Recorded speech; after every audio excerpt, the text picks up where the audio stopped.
Hello viewers, hope all of you are well. In this video, I will show you how to set up boot menu on HP Probook 440G1 laptop and install Windows. First of all, I will get a pen drive as well as bootable pen drive.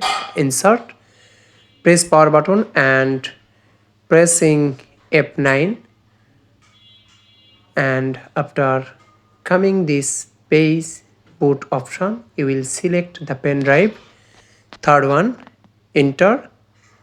There is no UEFI, just legacy. You will select it, and after coming the next page, you will press next, install.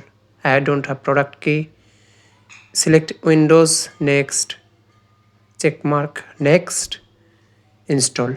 Here you see a lot of partition. You will delete if you have problem in your hard disk.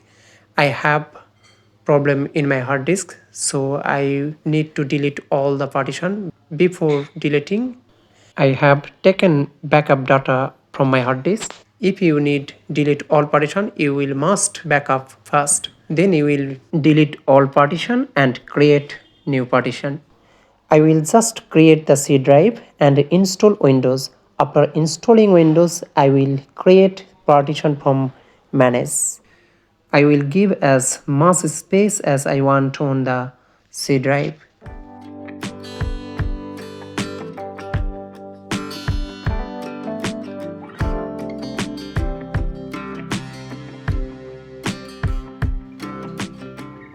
In this situation, after restarting, you must need to remove the pen drive from your laptop. Nevertheless, the Windows will processing again after restarting the laptop. Before installing Windows, you should open the internet line. This will save you 5 minutes.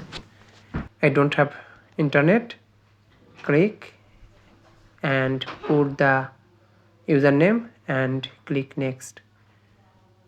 Thank you so much for watching this video. If you have benefited from this video, please don't forget to subscribe this channel. Thank you.